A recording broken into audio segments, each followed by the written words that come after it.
نحمده ونستعينه ونستغفره ونعوذ بالله من شرور أنفسنا وسيئات أعمالنا من يهده الله فلا مضل له ومن يضلل فلا هادي له أشهد أن لا إله إلا الله وحده لا شريك له وأشهد أن محمدا عبده ورسوله صلى الله عليه وعلى آله وصحبه وسلم. قال الله جل وعلا يا أيها الذين آمنوا اتقوا الله حق تقاته ولا تموتن إلا وأنتم مسلمون.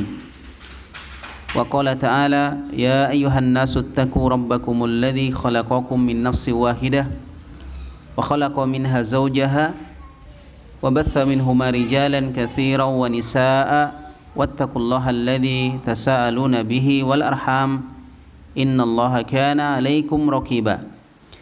وقال أيضا سبحانه يا أيها الذين آمنوا اتقوا الله وقولوا قولا سديدا يصلح لكم أعمالكم ويغفر لكم ذنوبكم ومن يطع الله ورسوله فقد فاز فوزا عظيما. أما بعد فإن أصدق الحديث كتاب الله وخير الهدى هدى نبينا محمد صلى الله عليه وعلى آله وسلم وشر الأمور محدثاتها وكل محدثة بدعة وكل بدعة ضلالة وكل ضلالة في النار. Alhamdulillah, di siang hari ini, di hari Jumat, kita bersyukur kepada Allah Subhanahu wa taala yang memberikan taufiknya kepada kita sekalian bisa hadir di kajian kita pada siang hari ini, ya, dan karena tempat yang terbatas maka tidak semuanya bisa hadir, ya, sebagian besarnya bisa melalui streaming atau live di halaman Facebook Madrasah Sunnah. Dan kajian muslimah pada siang hari ini adalah yang pertama kali kita adakan di masa pandemi, di masa COVID-19 yang masih melanda negeri ini dan juga masih melanda seluruh masyarakat di seluruh penjuru dunia.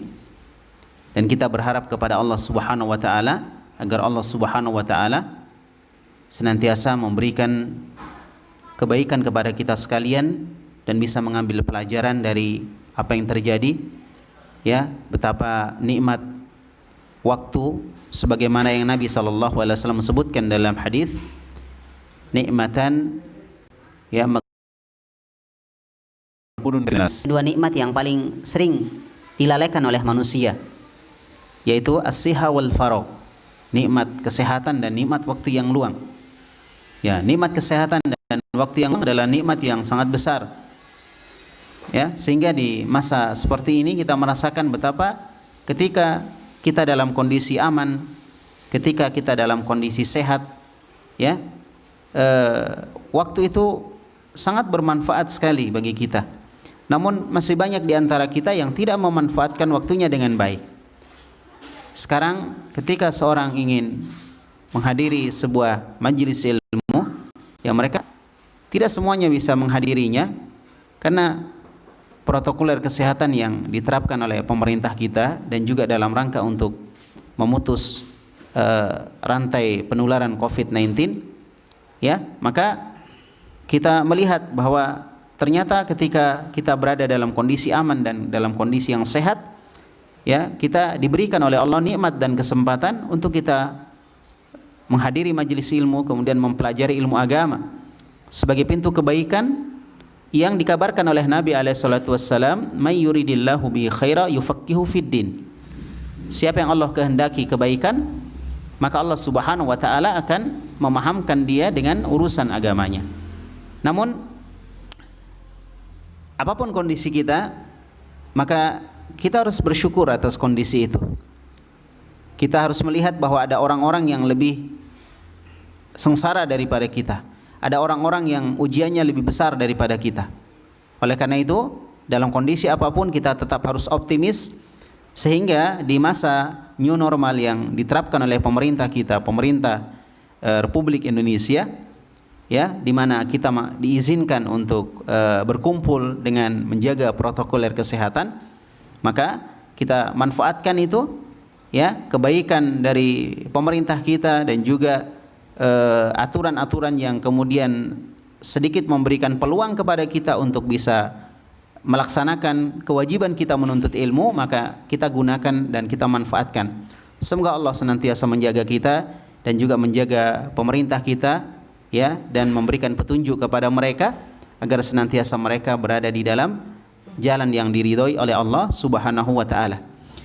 Kaum muslimah, taklim muslimah di pagi atau di siang hari ini kita angkat sebuah tema, dan ini tema ini akan terus kita bahas, yaitu hadiah para ulama untuk kaum muslimah. Ya. Kenapa kita berikan judul seperti itu? Karena kita akan membahas sebuah kitab atau buku yang berbicara tentang masalah fatwa-fatwa berkaitan dengan masalah muslimah. Di masa sekarang ini, kaum muslimah berada di dalam atau berada di posisi yang sangat membutuhkan dengan bimbingan para ulama kita di dalam mengarungi kehidupan. Ya, fitnah terbesar sebagaimana yang Nabi sebutkan yang ada di umat ini adalah fitnah para wanita. Ya, terutama untuk laki-laki. Disebutkan oleh Nabi alaihi salatu wassalam, "Ma taraktu fitnatan adarra 'alal rijal minan nisa." Tidaklah aku meninggalkan sebuah ujian yang lebih besar, ya, bagi seorang laki-laki dibanding dengan ujian seorang wanita atau ujian wanita. Oleh karena itu, maka di kondisi seperti sekarang ini, di mana banyak di antara kaum muslimah, kaum wanita yang sudah tidak memperhatikan lagi kewajibannya kepada Allah, tidak memperhatikan lagi kewajibannya kepada masyarakatnya, tidak memperhatikan lagi kewajibannya kepada keluarganya, kepada sesama muslimah, maka sangat dibutuhkan bimbingan, pencerahan dan cahaya dari para ulama kita berupa fatwa-fatwa yang indah yang kita harap bisa menerangi jalan kaum muslimah. Ya. Tayyib. Akhwat sekalian, para ummahat dan juga kaum muslimah, barakallahu fikunna. Sebelum kita membacakan beberapa fatwa-fatwa dan jawaban dari para ulama kita, ya, yang mulia, maka kita akan sebutkan dulu beberapa hal yang berkaitan dengan masalah fatwa, orang yang memberi fatwa dan orang yang meminta fatwa. Dan ini penting sekali. Ya, ini penting sekali. Jadi kita ringkas saja, ya. Jadi fatwa secara bahasa bermakna al-ibanah. Al-ibanah atau penjelasan. Secara bahasa fatwa itu artinya al-ibanah atau penjelasan. Ya, seperti kalau dalam bahasa Arab dikatakan aftahu fil amri, dia memberi fatwa dalam satu perkara. Maksudnya adalah abanahu lahu, artinya dia menjelaskan satu perkara kepada seseorang. Jadi fatwa artinya menjelaskan atau menerangkan. Itu fatwa. Jadi fatwa memang secara umum dia fungsinya untuk menerangi orang yang berada di dalam kegelapan, ketidaktahuan, ketidakpahaman tentang sesuatu, kemudian diberi fatwa supaya menjadi jelas dan menjadi terang masalah yang dia kabur tentang masalah tersebut. Ya, tentang masalah tersebut. Nah, kemudian fatwa jamaknya al-fatawi atau al-fatawa. Itu jamak dari al-fatwa. Kadang juga disebut al-futyah. Ini sama, maknanya sama. Ya, itu secara bahasa. Adapun menurut istilah para ulama kita, fatwa itu artinya al-ikhbaru an hukmin syar'iyyin liman sa'ala anhu. Ya. Artinya pengabaran tentang hukum syar'i bagi orang yang bertanya tentang hukum tersebut. Ya. Jadi ini disebutkan oleh Ibnu Hamdan di dalam kitab Sifatul Fatwa. Ya. Pada halaman 4 disebutkan bahwa fatwa itu artinya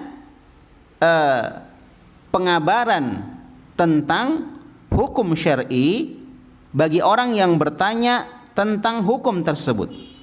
Tentang hukum tersebut. Jadi ketika ada orang misalnya ditanya tentang satu hukum, misalnya tentang jual beli ya. Tentang jual beli. Ini jual beli begini-gini, apa hukumnya itu? Kemudian seseorang yang ditanya tadi menjelaskan hukum dari jual beli tersebut, menerangkannya, terutama jika misalnya jual beli di masa modern sekarang ini dengan berbagai macam bentuk jual beli yang mungkin di zaman terdahulu tidak ada, kemudian diterangkan begini hukumnya menurut dalil begini, maka orang itu telah memberi fatwa. Orang itu telah memberi fatwa. Ya, jadi disebutkan di sini bahwa fatwa itu keluar berupa pengabaran atau penyampaian tentang hukum syar'i. Tentang hukum syar'i bagi orang yang bertanya tentangnya. Kita bisa lihat misalnya dalam surah An-Nisa ya. Surah An-Nisa ayat 176 disebutkan Allah berfirman ya berkaitan dengan masalah fatwa atau kalimat fatwa, yastaftunaka, mereka wahai Muhammad meminta fatwa kepadamu. Ya, mereka meminta fatwa. Artinya mereka bertanya kepada Nabi kita Muhammad sallallahu alaihi wasallam. Qulillahu yuftikum fil kalalah.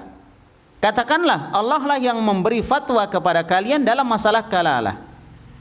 Ya, jadi Allah yang memberikan fatwa kepada kalian dalam masalah kalal. Ini dalam masalah warisan.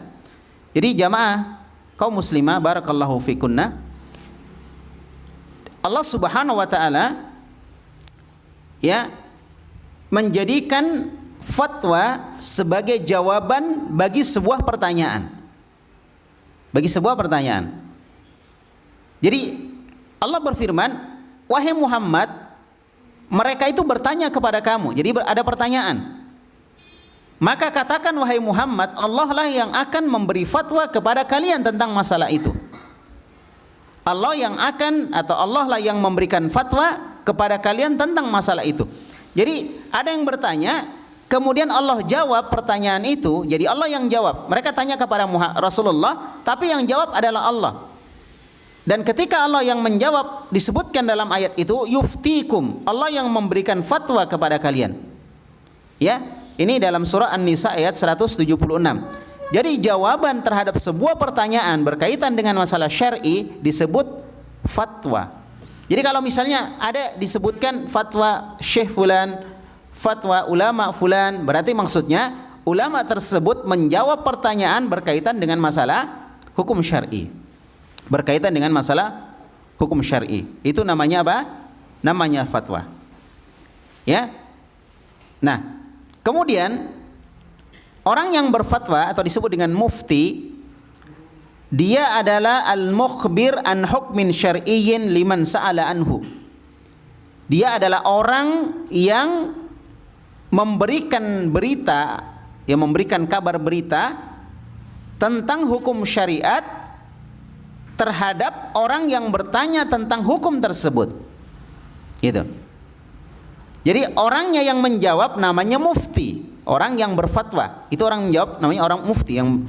Jadi kalau yang apa namanya? Yang bertanya namanya mustafti, orang yang minta fatwa. Jadi kita misalnya nanya sama ustadz, "Ustadz, gimana sih hukumnya gini-gini?" Berarti kita ini mustafti, orang yang minta fatwa. Nah, sedangkan ustadz yang menjawab namanya mufti. Ya, orang yang berfatwa. Walaupun jika ini dibahas secara khusus, maka tentunya tidak semua orang bisa jadi mufti ya. Enggak semua ustadz itu menjawab kemudian jadi mufti, enggak, karena mufti ini sebuah gelar ya kepada orang yang benar-benar ahli dalam masalah ijtihad, berijtihad di dalam masalah hukum syar'i. Di dalam masalah hukum syar'i. Jelas insyaallah ya. Jadi orang yang mengabarkan tentang hukum syariat terhadap orang yang bertanya kepadanya disebut mufti, orang yang berfatwa. Jadi para ulama itu mufti karena dia yang berfatwa. Jadi kalau misalnya kita baca perkara-perkara berkaitan dengan masalah agama ini dengan model tanya jawab dijawab oleh para ulama, maka disebutlah buku fatwa. Makanya buku ini judulnya Fatawa Al-Mar'atil Muslimah, ya, fatwa-fatwa berkaitan dengan masalah wanita muslimah. Walaupun dalam buku ini juga ada beberapa fatwa yang sifatnya umum, mencakup laki-laki dan perempuan. Tapi sebagian besarnya dia adalah fatwa yang berkaitan dengan masalah muslimah. Dan ini penting. Ya sering-seringlah kita baca buku fatwa. Terutama muslimah, ibu-ibu sekalian ya, para ummahat, sempat-sempatkanlah beli buku fatwa tentang muslimah. Insya Allah banyak yang sudah diterjemahkan, dibaca, supaya kita banyak pengalaman berkaitan dengan masalah jawaban para ulama. Dan biasanya mereka menjawab tentunya dengan dalil. Ya, mereka menjawabnya dengan apa? Dengan dalil, ya, dari Al-Quran dan hadis Nabi SAW. Ya, jadi fatwa ini kaitannya dengan hukum syar'i. Ya, kaitannya dengan hukum syar'i. Oleh karena itu, beberapa fatwa yang tidak ada dasar dari hukum syar'i, fatwa-fatwa yang menyelisih hukum syariat, maka ini tidak layak untuk diambil sebagai fatwa. Karena menyelisih hukum syariat.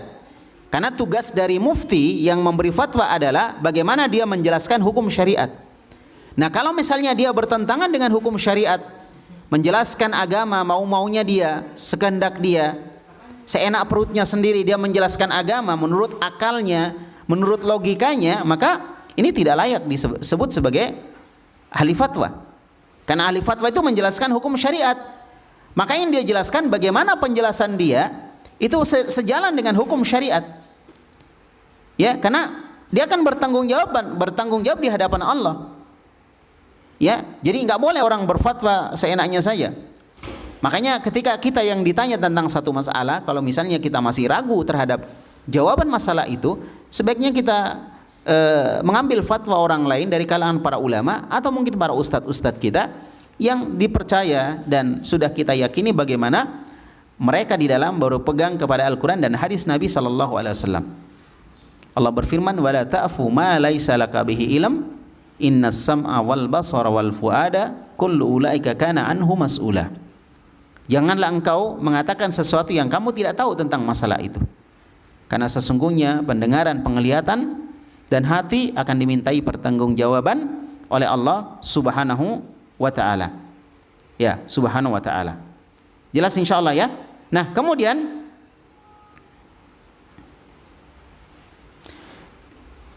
yang kedua adalah mustafti. Mustafti artinya orang yang minta fatwa. Itu mustafti, orang yang minta fatwa. Jadi kita yang minta fatwa dibilang mustafti, orang yang minta fatwa. Ya, siapa mereka atau siapa dia? As-sailu an hukmin syar'iyyin. Orang yang bertanya tentang hukum syar'i. Jadi kalau kita cuma bertanya misalnya harga barang, ya, itu bukan mustafti, bukan orang minta fatwa, itu beda. Betul, dia bertanya, kemudian nanti harga ini sekian, harga ini sekian. Tapi kita bukan mustafti. Kita bukan orang yang minta fatwa. Karena fatwa atau mustafti, orang yang minta fatwa ini berkaitan dengan masalah hukum syar'i. Apa hukum syar'inya ini? Apa hukum syariatnya ini? Dan memang kalau dalam masalah agama, barakallahu fikum, kalau ada orang bertanya kepada kita tentang masalah agama, walaupun dia tidak mengatakan apa hukum syar'inya, tapi kita sudah bisa tahu bahwa ini yang ditanyakan pasti hubungannya dengan hukum syar'i.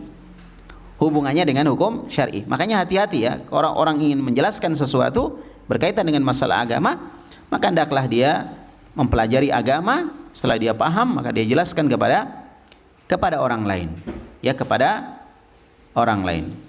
Ya, oleh karena itu ini hal yang penting untuk diperhatikan.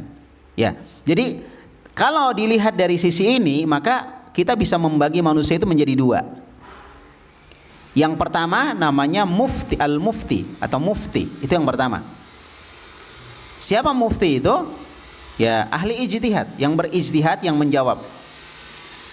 Kemudian yang kedua, ya, mustafti, orang yang minta fatwa.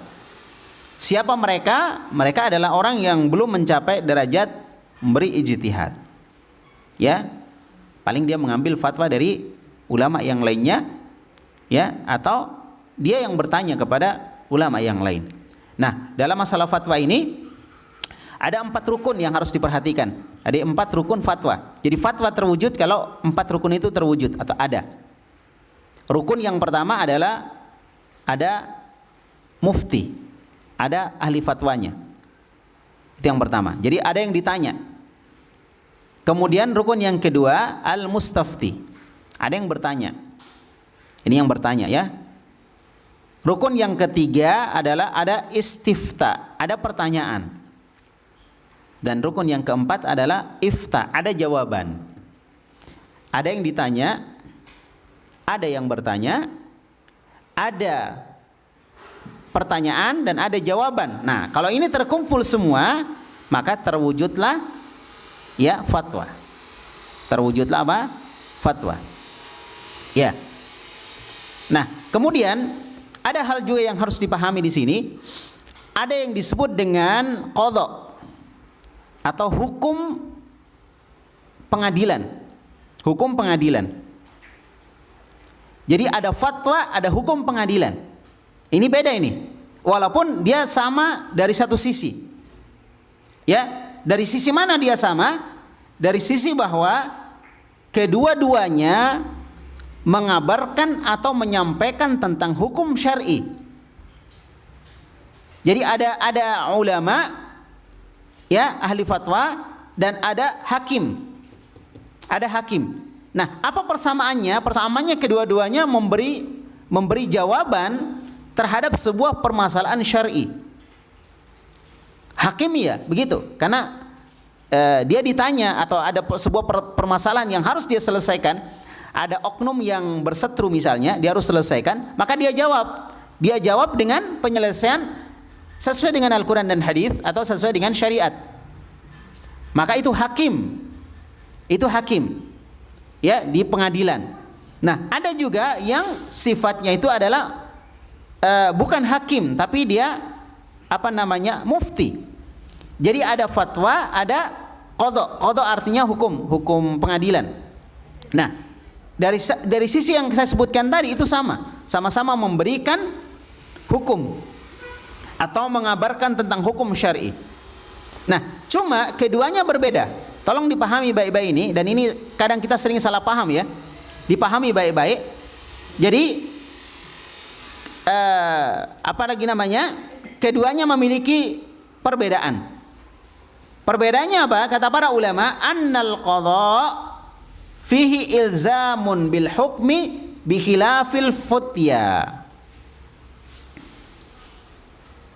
Ketentuan hukum dalam pengadilan atau hukum dari seorang hakim itu mewajibkan hukum tersebut kepada orang yang diselesaikan masalahnya.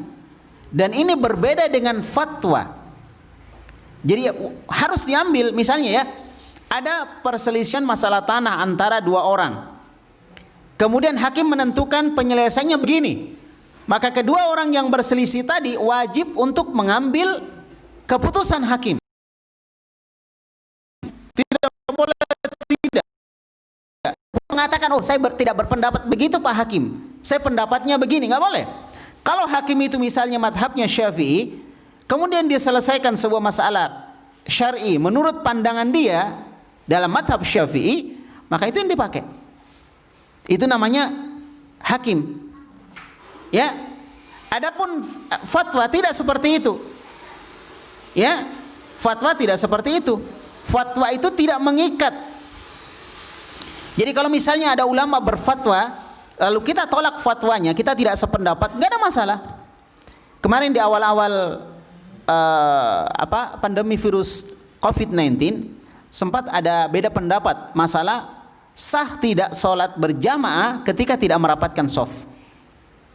Ada ulama yang mengatakan tidak sah, sebagian lagi ulama mengatakan sah karena ini hukumnya darurat ya, hukumnya tidak sama dengan hukum seperti biasa, dan macam-macam lah. Intinya ada ada beda pendapat di kalangan para ulama. Maka fatwa di antara kedua ulama ini yang berbeda pendapat tidak bisa kita lazimkan, kita pastikan, oh salat kamu nggak sah. Ketika orang yang misalnya salat dengan merenggangkan shaf di masa pandemi seperti ini, salat berjamaah, lalu kemudian dia mengikuti pendapat ulama yang mengatakan hukumnya sah, nggak ada masalah. Ya, tidak ada masalah. Jelas itu? Kalau misalnya ada yang mengatakan tidak sah, kemudian dia tidak salat berjamaah karena shafnya berjarak ya, dan dia berpendapat tidak sah, maka tidak ada masalah. Itu fatwa. Bisa diikuti, bisa tidak. Ya? Namun ketika fatwa ini berkaitan dengan masalah orang, misalnya saya bertanya kepada ulama, lalu ulama itu menjelaskan jawaban dari pertanyaan saya, kamu begini jawabannya gini gini gini. Maka kadang itu menjadi wajib bagi saya untuk mengikuti dia kalau saya tidak memiliki bantahan atau pendapat yang lebih kuat dari pendapatnya ulama yang saya tanya tadi. Maka bisa menjadi wajib bagi saya. Tapi apakah wajib bagi orang lain yang tidak bertanya? Tidak. Boleh ikut, boleh tidak. Nah, inilah yang kemudian menjadi masalah, sering banyak terjadi masalah ketika fatwa ulama dipaksakan, apalagi di masalah ijtihadiyah, dipaksakan orang harus ikut. Kalau dia tidak ikut berarti misalnya bukan ahlus sunnah. Ini sebuah kekeliruan yang harus diluruskan. Ya. Hukum ada namanya perselisihan pendapat di kalangan para ulama. Para ulama yang A berfatwa begini, yang B berfatwa begini.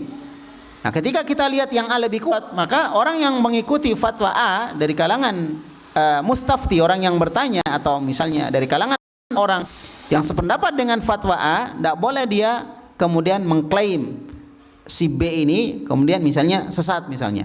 Ya, maka ini nggak boleh. Kita harus menghargai adanya fatwa tersebut. Ada beberapa fatwa di kalangan para ulama. Taib. Nah, kemudian disebutkan dalam pembahasan kita ini, wal futya akhtaru min jihad atau disebutkan di sini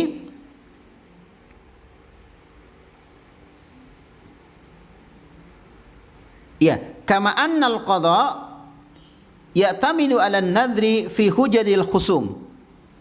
Jadi ketetapan hukum dalam pengadilan itu dijadikan sandaran pegangan hukum bagi orang yang berselisih. Bagi orang yang berselisih.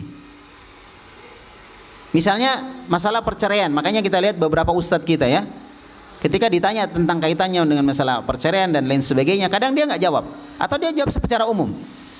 Kenapa? Kan ini masalahnya masalah hukum.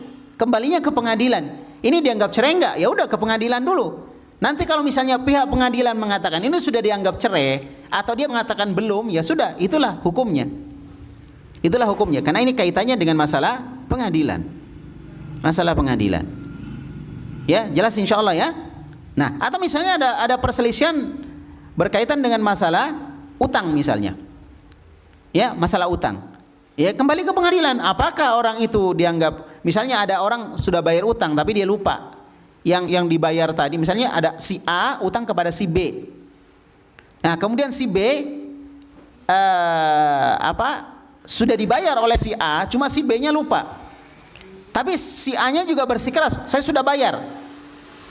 Nah, ini kalau tanya sama ustadz gimana ini? Ustadz nggak boleh jawab itu.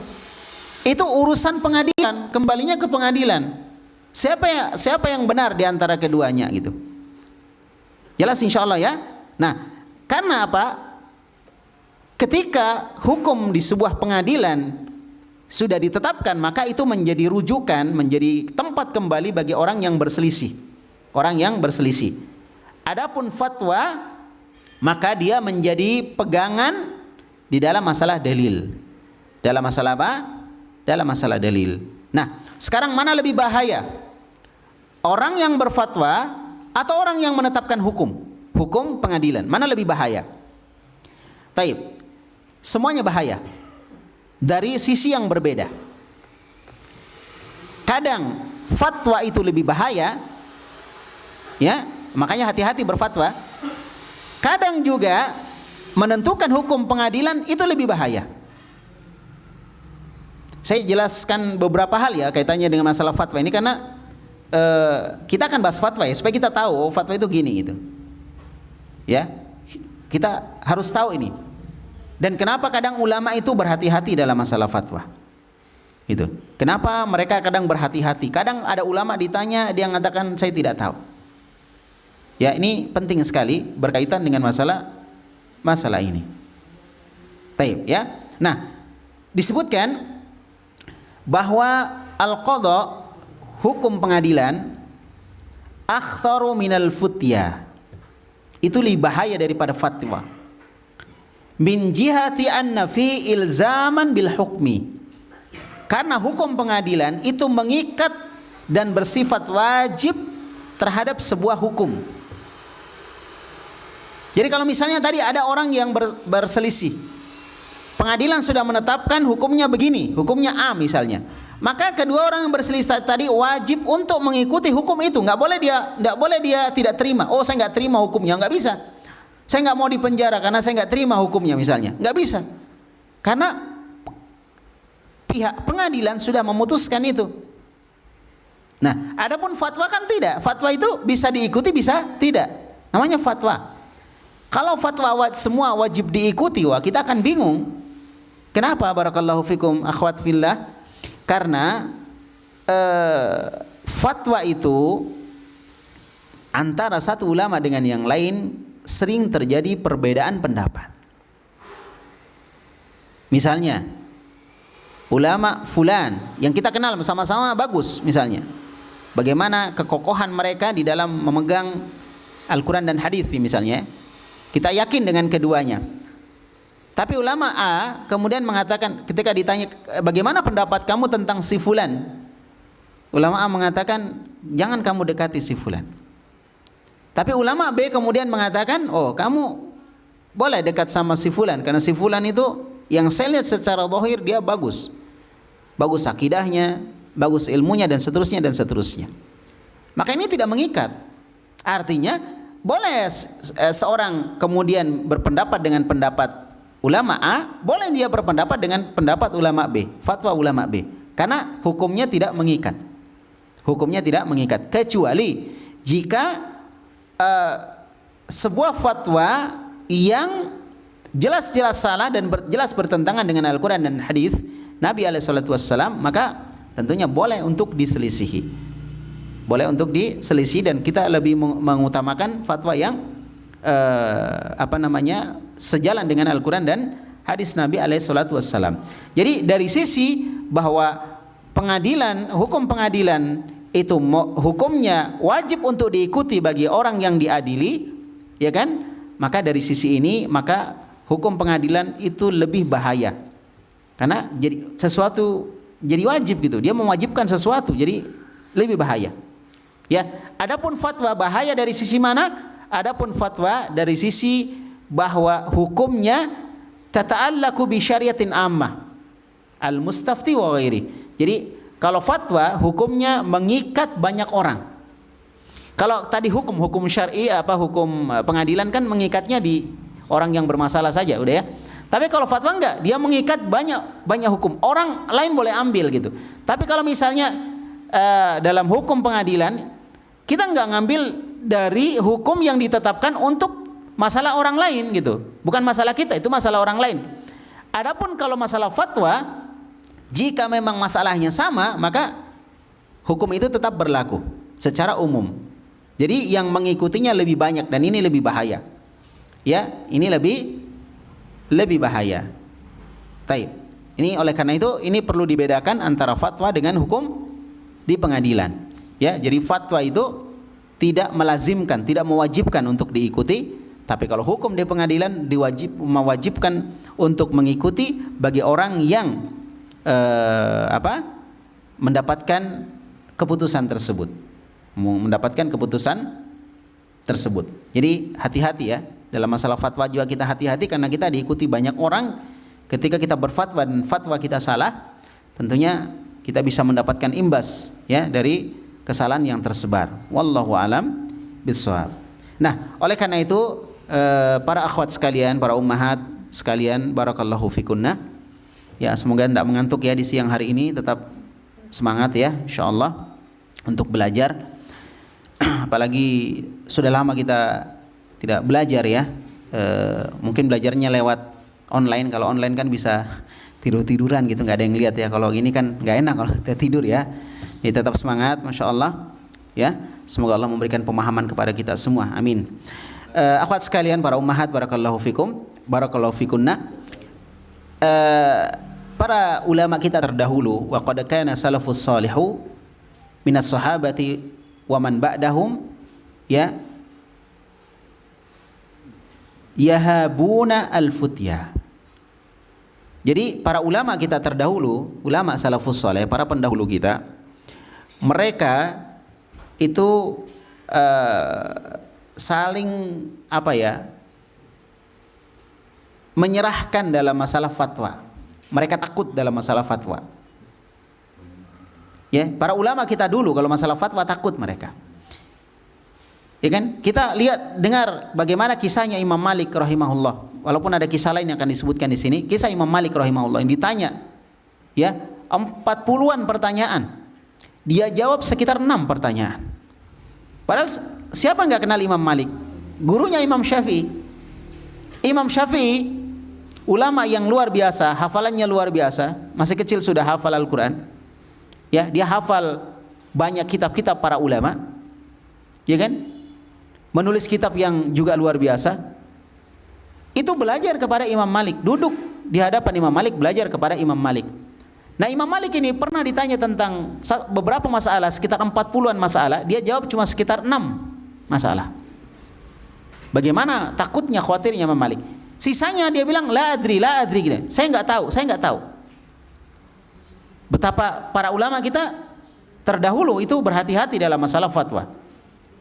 Ya, dan mereka yatadafa'unaha fima bainahum. Mereka saling menyerahkan fatwa di antara mereka sendiri. Jadi kalau misalnya ada beberapa ulama ngumpul, kemudian ada yang bertanya, ya kan? Kemudian dia bertanya kepada ulama fulan, ulama A. Dia bertanya kepada ulama A. Di situ ada ulama B, maka ulama A mengatakan, kamu tanya sama ulama B masalah ini. Masya Allah. Para ulama kita hati-hati dalam masalah fatwa. Saling menyerahkan. Dan ini alhamdulillah di kalangan guru-guru kita, ustadz-ustadz kita ya, itu juga masih berlaku di antara mereka. Ketika ada yang lebih senior di antara mereka yang lebih berilmu, maka diserahkan fatwa itu, pertanyaan itu untuk dijawab oleh yang lebih senior. Walaupun yang lain juga tahu. Atau mungkin boleh jadi yang kurang ilmunya dia tahu. Karena orang yang banyak ilmunya belum tentu dia tahu semuanya kan. Yang sedikit ilmunya belum berarti dia nggak tahu sama sekali gitu. Begitu ya? Tapi mereka begitu, saling menyerahkan. Makanya biasanya ini yang terjadi. Kalau misalnya ada dalam satu grup yang kita miliki ada beberapa asatidah di situ gitu. Ada beberapa asatidah, biasanya enggan menjawab gitu. Iya. Wallahu alam, kita lebih husnudzon bahwa mereka takut kepada Allah Subhanahu wa taala karena ada yang lebih berilmu. Dan semua menganggap bahwa yang lain lebih berilmu daripada dia. Dan inilah yang kita syukuri, alhamdulillah, kita masih punya guru-guru yang seperti itu. Ya, tidak gampang menjawab. Gitu. Jelas insyaallah ya. Jadi mereka saling menyerahkan. Kalau misalnya di antara mereka para ulama terdahulu salafus saleh, ada beberapa orang mereka saling menyerahkan. Tanya sama saya fulan, jangan sama saya. Ya. Kemudian disebutkan yauduna al-musara'ata ilaiha minal jahli. Dan mereka menganggap bahwa orang yang tergesa-gesa di dalam berfatwa itu termasuk kebodohan. Udah, satu status ini. Ya kan?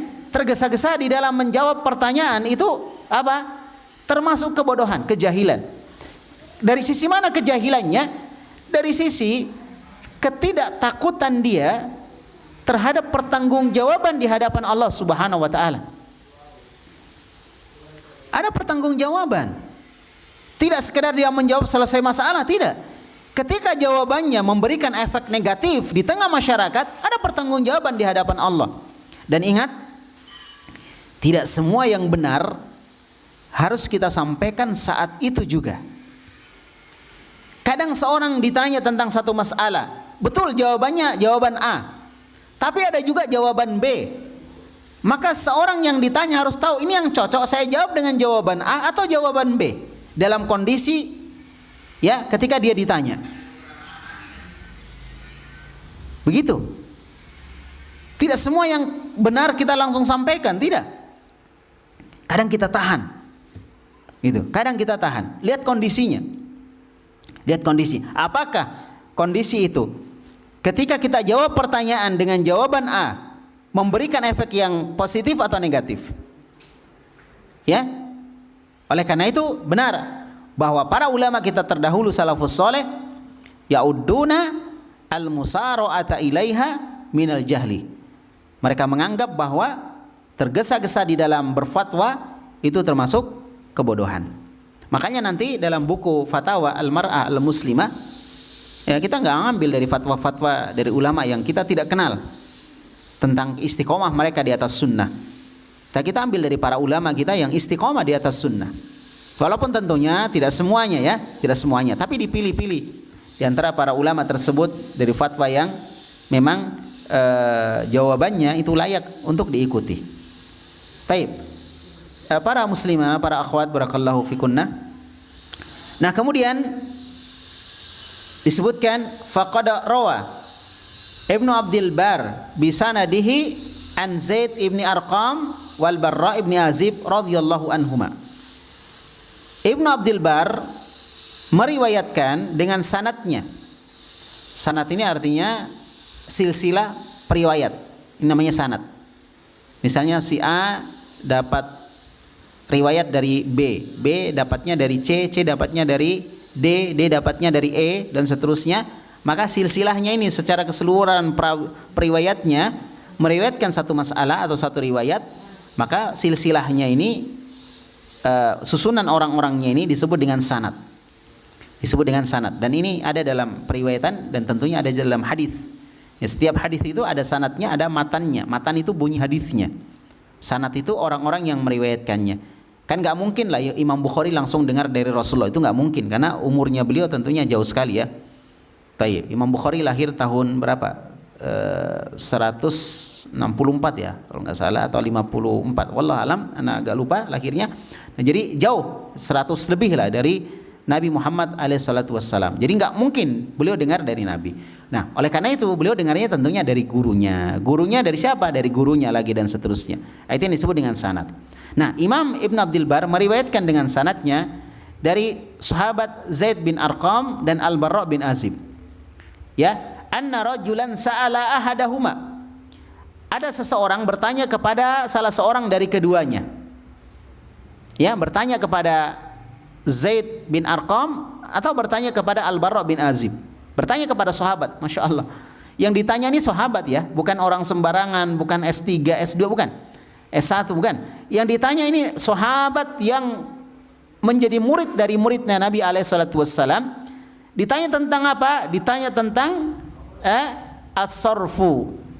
As-sarfu ini dalam masalah muamalah valuta asing ya, menukar uang gitu. Apa istilahnya ya? Ya, money changer ya, tukar menukar uang gitu. Ini as-sarfu. Nah, apakah itu boleh tukar menukar uang? Yaitu disebutkan di sini wahwa bai'un naqdin binaqdin. Jadi menjual uang dengan uang. Jadi tukar menukar uang atau menukar uang dengan uang. Kalau misalnya menukar emas dengan perak atau menukar perak dengan emas, itu namanya as-sarfu. Nah, ditanya tentang itu. Fajala kullu ma sa'ala adahuma qala ya sal akhar. Maka semuanya kedua sahabat ini mereka mengatakan tanya kepada yang lain. Coba. Ini sahabat lah ya, ditanya nggak langsung jawab. Tanya kepada yang lain. Masya Allah. Fa innahu khairun minni wa a'lamu. Karena orang lain itu lebih bagus dari saya dan dia lebih paham daripada saya. Mereka nggak malu. Jadi kalau ada pertanyaan kita nggak bisa jawab, kita bilang saya tidak tahu, nggak ada masalah. Jangan malu karena pertanggungjawabannya di hadapan Allah itu berat. Akhwat-akhwat juga gitu ya, semua ummahat kalau ditanya tentang satu masalah dan Anda tidak tahu, mungkin belum belajar, mungkin belum pernah dengar, jangan dijawab, nggak apa-apa bilang saya nggak tahu. Oh, nanti orang bilang apa kalau saya nggak tahu? Nggak apa-apa, orang mau bilang apa juga nggak ada masalah. Yang masalah adalah ketika di akhirat kita harus bertanggung jawab terhadap jawaban kita dan kita tidak bisa mempertanggungjawabkannya. Itu masalah. Tapi kalau sekedar komentar netizen, nggak ada masalah. Kita nggak tahu, gitu kan? Ada yang tanya sama antum jawab misalnya, atau antunna semua. Ditanya, antunna nggak jawab karena tidak tahu, nggak ada masalah, insya Allah. Karena kalimat wallahu a'lam itu sudah setengah ilmu. Berarti dia paham bahwa menjawab pertanyaan ini tidak mudah. Jangan juga kalau misalnya kita tahu masalah kita tidak jawab, ini juga salah. Karena orang ketika bertanya dia butuh jawaban. Gitu. Kalau misalnya kita tahu, jawab. Atau kita sandarkan kepada orang lain. Ya, Ustadz Fulan pernah saya dengar menjawab seperti ini atau mengatakan seperti ini. Itu lebih bagus lagi. Berarti kita menyandarkan jawaban itu kepada Ustadz Fulan, ya, yang kita yakin bagaimana istiqomah dia di atas Al-Quran dan Sunnah Nabi sebagaimana dipahami oleh para sahabat Rasulullah Sallallahu Alaihi Wasallam. Masya Allah. Ini dua sahabat, Zaid bin Arqam dan Al-Barra bin Azib, ditanya tapi dia mengatakan tanya kepada yang lain karena dia lebih tahu dari saya, mereka lebih baik daripada saya. Masya Allah. Kemudian juga diriwayatkan anna Abdurrahman ibni Abi Layla, Abdurrahman bin Abi Layla, dia mengatakan dia seorang tabi'in, adraktu ishrina wa mi'atan min ashabi Rasulillah sallallahu alaihi wasallam. Saya pernah bertemu dengan 120 sahabat Nabi Muhammad sallallahu alaihi wasallam. Masyaallah. Banyak ya, 120 orang sahabat. Dan sekali lagi sahabat itu masyaallah mereka adalah murid-muridnya Rasulullah. Murid Rasulullah sudah diakui. Bahkan Allah memberikan rekomendasi terhadap murid-murid Rasulullah bahwa mereka adalah orang-orang yang diridhoi. Sebagaimana disebutkan dalam surah At-Taubah ayat 100. As-sabiqun al-awwalun minal muhajirin wal ansor. Orang-orang terdahulu dari kalangan muhajirin dan orang-orang ansor. Itu para sahabat. Ya, walladzina tabauhum bi ihsan, dan orang-orang yang mengikuti mereka dengan baik. Radhiyallahu anhum wa radu'an. Allah ridha kepada mereka dan mereka ridha kepada Allah Subhanahu wa taala. Perhatikan barakallahu fikum para akhwat, para ummahat, bagaimana sahabat telah direkomendasi oleh Allah Subhanahu wa taala. Dan seorang tabi'in Abdurrahman ibnu Abi Layla mendapati 20 orang sahabat. Ya, 20 orang sahabat. Ya. Dari sahabatnya Rasulullah sallallahu alaihi wasallam disebutkan ma minhum rajulun ya yus'alu an syai'in. Tidak seorang pun dari mereka seorang laki-laki yang ditanya tentang sesuatu illa wadda an akhahu kafahu, kecuali mereka senang atau mengharapkan atau menginginkan agar saudaranya atau jawaban saudaranya itu sudah mencukupi. Makanya kalau misalnya ada sebuah atau seorang yang bertanya, kemudian kita punya teman kita kemudian memberikan jawaban dari pertanyaan itu dan jawabannya ternyata menurut kita sudah benar, tidak usahlah kita masuk-masuk juga. Oh, saya juga tahu, nggak usah, diam aja. Ya, nggak usah kita menonjolkan diri, memunculkan diri, diam saja. Nanti kalau kalian sudah menjadi ustadzah, insya Allah, kalau belajar terus insya Allah bisa jadi ustadzah mengajar juga, ya kan? Ada ustadzah yang lainnya. Ya, kemudian ditanya, mungkin ustadzah ini lebih dibawa daripada kita, lebih di belakang dia nuntut ilmunya. Kemudian ternyata dia jawab, udah kita diam aja.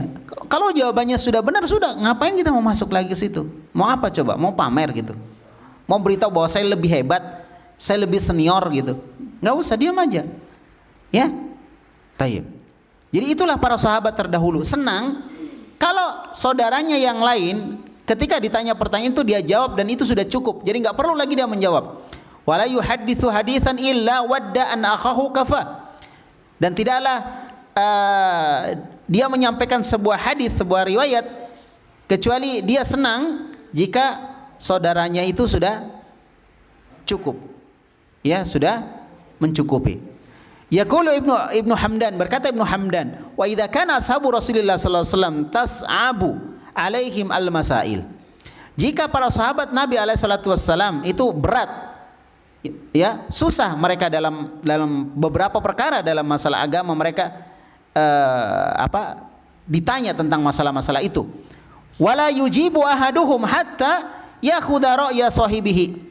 Dan mereka tidak menjawab sebuah pertanyaan sampai mereka mengambil jawaban dari saudaranya yang lain. Masya Allah. Ini para sahabat. Makanya dulu nggak banyak macam-macam, karena orang tidak banyak berpendapat yang bertentangan dengan apa yang sudah ada. Gitu. Ya, mereka benar-benar berpendapat sebagaimana pendapat kalangan para sahabat yang lainnya atau dari pendahulu mereka. Jadi kita ini sisa melanjutkan jawaban-jawaban dari pertanyaan yang sudah ada. Dan sebenarnya masalah penyimpangan-penyimpangan dalam masalah agama yang terjadi zaman terdahulu atau di zaman sekarang, ya, zaman sekarang itu sebenarnya sudah ada di masa terdahulu. Jawaban-jawabannya dari kalangan para ulama kita. Ya, itu sudah ada. Nah, hendaklah seorang cukup dengan apa yang ada. Ya, saya sendiri secara pribadi, ya, ada beberapa masalah yang teman-teman minta, Ustadz, kenapa nggak nulis buku tentang ini gitu. Ketika kita jelaskan masalah itu, kenapa nggak ditulis buku tentang itu? Ya, saya katakan bahwa para ulama menulis buku tentang itu udah banyak, dan itu udah cukup. Untuk apa sih saya nulis lagi gitu? Kalau itu sudah cukup misalnya, ya kan? Jadi makanya saya lebih senang menerjemahkan, menanggapi sedikit gitu. Udah, itu kalau saya sendiri lebih nyaman gitu. Ya, walaupun mungkin sebagian guru-guru kita, ustadz-ustadz kita, ya, mereka ada hal yang mungkin belum disampaikan atau mereka ingin mempermudah masalah, kemudian mereka membuat buku, ya sah-sah saja, nggak ada masalah. Nah, itu bagus tentunya, ya. Tapi ana secara pribadi lebih cenderung itu. Misalnya ada sebuah pembahasan ilmu sudah dibahas oleh para ulama kita, ya ana lebih cenderung udah itu aja yang dibahas, karena itu sudah cukup gitu. Dan insya Allah lebih aman dan lebih nyaman karena buku itu ditulis oleh para ulama kita terdahulu, ya, ditulis oleh para ulama kita terdahulu. Taib. Para sahabat Nabi alaihi salatu wassalam melakukan hal seperti itu, di mana mereka ketika menjawab pertanyaan, mereka tidak menjawab sampai mereka mengambil pendapat saudaranya yang lain, para sahabat yang lain, dan mereka tidak gontok-gontokan pendapat gitu. Mereka saling menghargai. Ma'ama ruziku minas saddati wat taufik. Padahal mereka telah diberikan karunia oleh Allah berupa ilmu yang lurus dan taufik dari Allah Subhanahu wa taala untuk menjawab pertanyaan tentang masalah agama. Ma'at taharah, disertai dengan hatinya yang bersih. Dan kita berprasangka baik kepada para sahabat. Wah, para sahabat itu enggak ada yang menjawab pertanyaan untuk menonjolkan diri gitu, enggak. Mereka menjawab pertanyaan dalam rangka untuk menjelaskan kepada umat tentang kebenaran.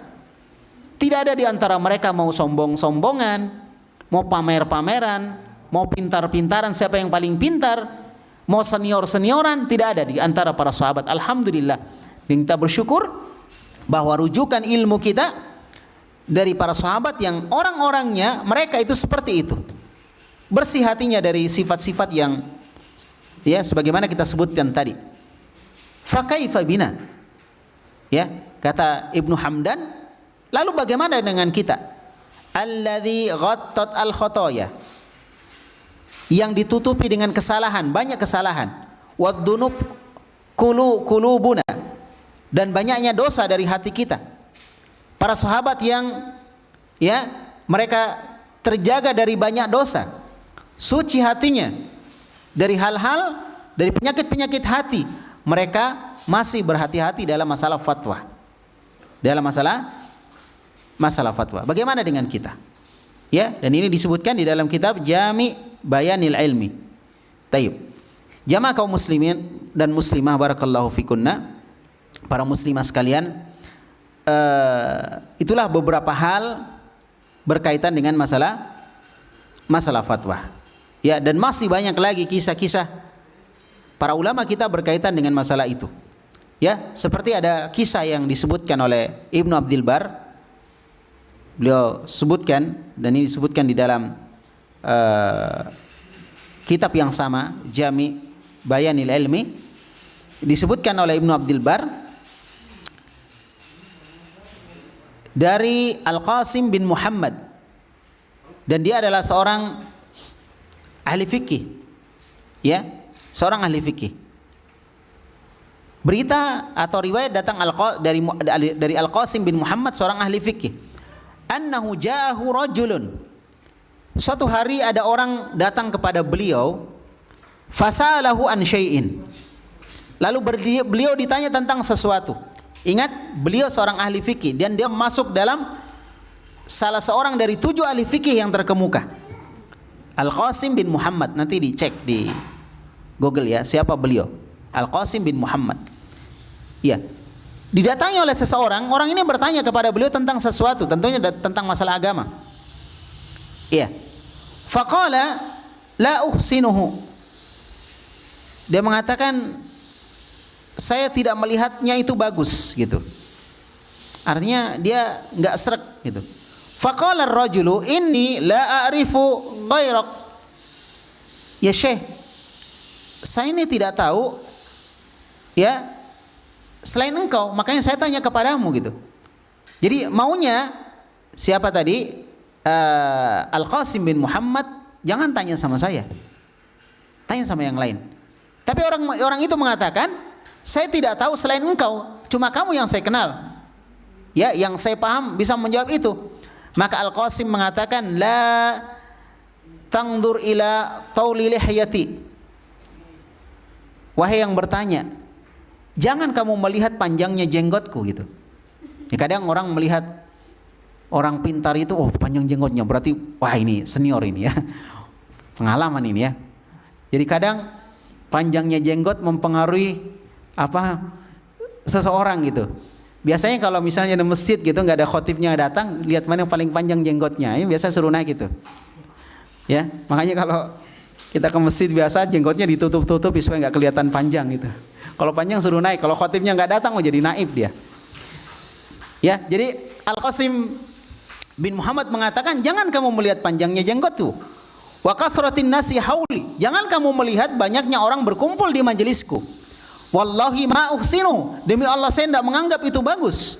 Maksudnya saya tidak membanggakan itu. Tsumma qala, kemudian dia mengatakan, wallahi la ayyaqta alisani ahabbu ilayya min an atakallama bima la ilma li bihi. Katanya, demi Allah, seandainya lisanku ini terpotong, Masya Allah, seandainya lisanku ini terpotong, maka itu lebih aku cintai dibanding aku berbicara tentang sesuatu yang aku tidak punya ilmu tentang itu. Masya Allah.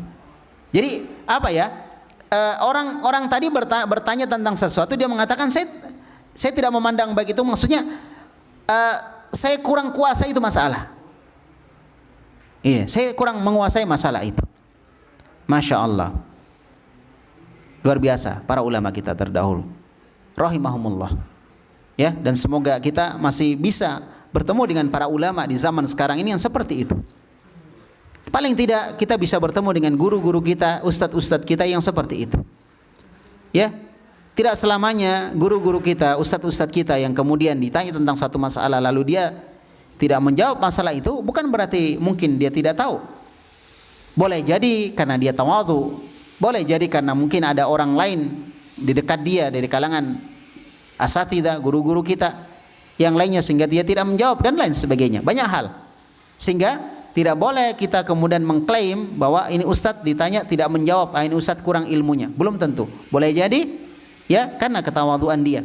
Tapi memang boleh jadi dia nggak tahu. Tapi di sisi lain ada juga kemungkinan boleh jadi dia tawadhu dalam masalah menjawab pertanyaan dan dia berhati-hati dalam masalah jawaban. Oleh karena itu hal yang harus kita garis atasi adalah apa? Bahwa orang yang tergesa-gesa di dalam memberikan fatwa, maka apa? Itu masuk dalam kebodohan. Masuk kebodohan. Taib. Ya.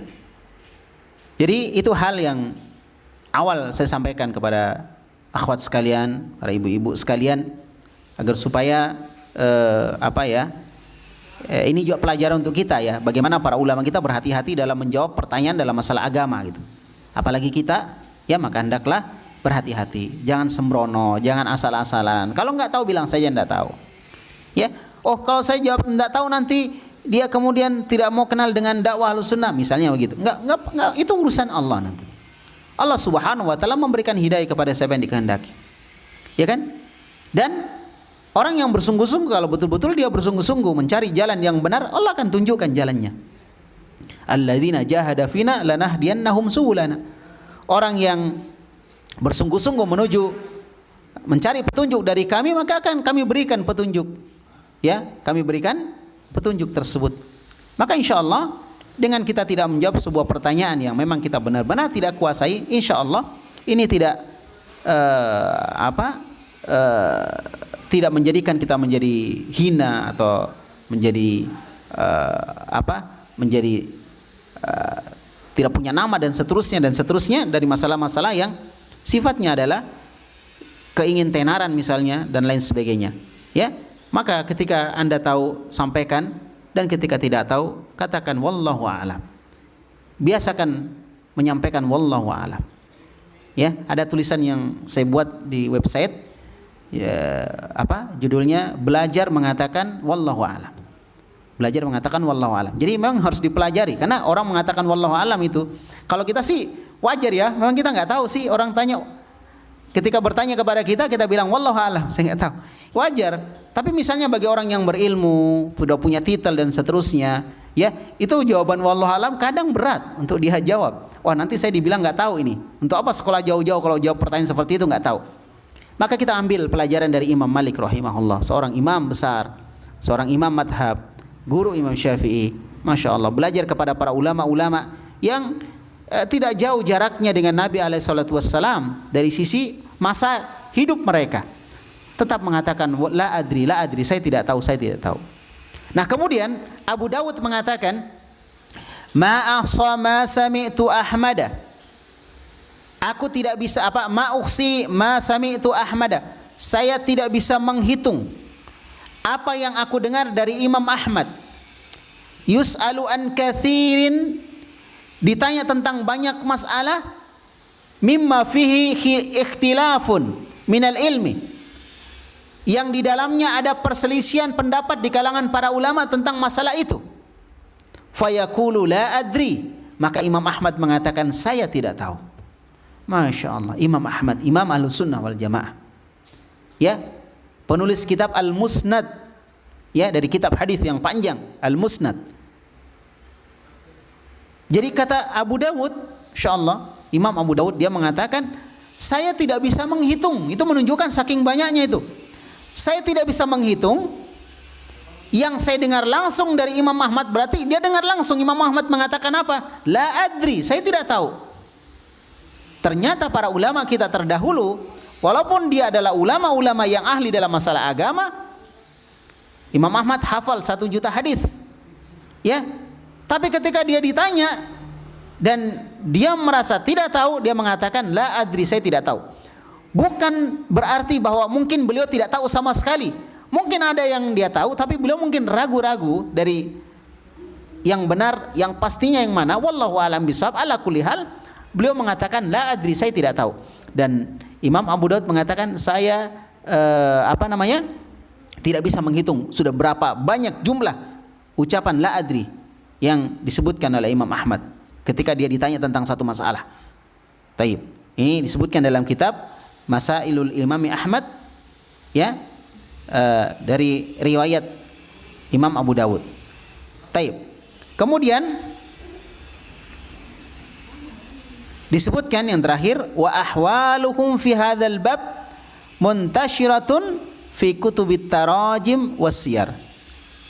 Dan kondisi mereka para ulama kita terdahulu dalam masalah fatwa, dalam masalah memberi fatwa, ya, itu tersebar banyak kisah-kisah mereka di dalam buku-buku biografi dan buku-buku tentang sejarah para ulama.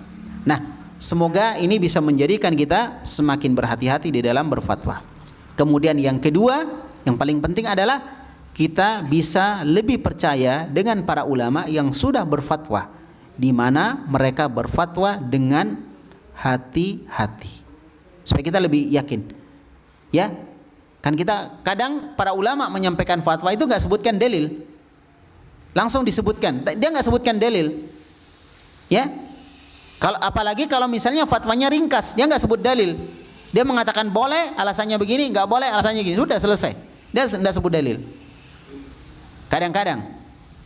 Ya kan? Oleh karena itu, semoga dengan adanya penjelasan kita semakin yakin bahwa para ulama itu berbicara bukan asal-asalan. Kata anak muda sekarang, bukan kaleng-kaleng. Nah, itu. Para ulama kita berbicara dengan ilmu, para ulama kita berbicara dengan dalil, namun kadang karena memang momennya momen fatwa, maka mereka tidak menyampaikan dalil ya di satu kondisi karena dia ingin menjawab secara ringkas karena fatwa yang dia sampaikan diharapkan langsung untuk diamalkan. Kadang juga para ulama tidak menyebutkan perselisihan para ulama tentang masalah yang dia jawab, tapi dia langsung jawab pendapat yang paling kuat. Bukan berarti bahwa para ulama cuma itu yang dia tahu. Boleh jadi pendapat yang menyelisihi atau berbeda dengan pendapat yang mereka sampaikan, itu juga mereka tahu tapi mereka tidak sampaikan karena inti dari fatwa adalah bagaimana seorang yang bertanya langsung bisa mengamalkannya. Langsung bisa mengamalkannya. Wallahu a'lam bishawab. Semoga ada manfaatnya muqaddimah kita. Dan insyaallah nanti di pertemuan akan datang kita baru masuk kepada fatwa-fatwa para ulama berkaitan dengan muslimah. Sebagaimana yang saya sebutkan tadi, ada beberapa fatwa yang fatwa itu juga berlaku untuk laki-laki dan ada secara khusus untuk wanita. Ya, fatwanya dimulai dari masalah tauhid ya, tapi nggak banyak. Setelah itu masuk masalah fikih. Ya, itu pun mungkin saya tidak baca semuanya. Kita lihat saja beberapa fatwa yang penting kita baca, yang kemudian mungkin pembahasannya terlalu panjang atau pembahasannya adalah pembahasan yang mungkin biasa kita dengar, mungkin kita nggak bahas. Karena bukunya ada 2 jilid tebal ya, jadi kita bahasnya secara pilihan-pilihan fatwa itu. Ya, di sini apa yang akan kita pelajari dari membaca fatwa-fatwa para ulama? Paling tidak kita belajar bagaimana para ulama kita berdalil, bagaimana mereka menjawab pertanyaan, dan itu insya Allah akan memberi pengaruh kepada kita. Bagaimana kehati-hatian mereka di dalam memberi fatwa dan bagaimana ketepatan jawaban mereka terhadap sebuah pertanyaan. Insya Allah akan memberi pengaruh kepada kita ketika kita sering membaca fatwa para ulama. Sebagaimana juga akan memberi pengaruh kepada kita ketika ada seorang sering membaca sirah perjalanan para ulama. Ya, sering-seringlah baca sejarah para ulama. Itu akan memberi pengaruh insyaallah. Taib, tadi saya sudah siapkan sebenarnya ada 1-2 fatwa yang akan kita baca pada siang hari ini. Tapi karena waktu yang tidak memungkinkan, apalagi mungkin ada pertanyaan-pertanyaan berkaitan dengan masalah kita, insyaallah kita akan sisihkan sisa waktu ini sampai waktu asar untuk menjawab beberapa masalah yang berkaitan dengan pembahasan kita. Kalau saya tahu insya Allah saya jawab, kalau nggak tahu ya nantilah kita cari ustadz lain untuk bisa menjawabnya. Wallahu a'lam bishawab. Barakallahu fikunna. Subhanakallahumma bihamdik. Asyhadu an la ilaha illa anta astaghfiruka wa atubu ilaik. Sallallahu ala nabiyina Muhammad wa ala alihi wa sahbihi wasallam. Wa akhiru da'wana alhamdulillahi rabbil alamin. Assalamualaikum warahmatullahi wabarakatuh.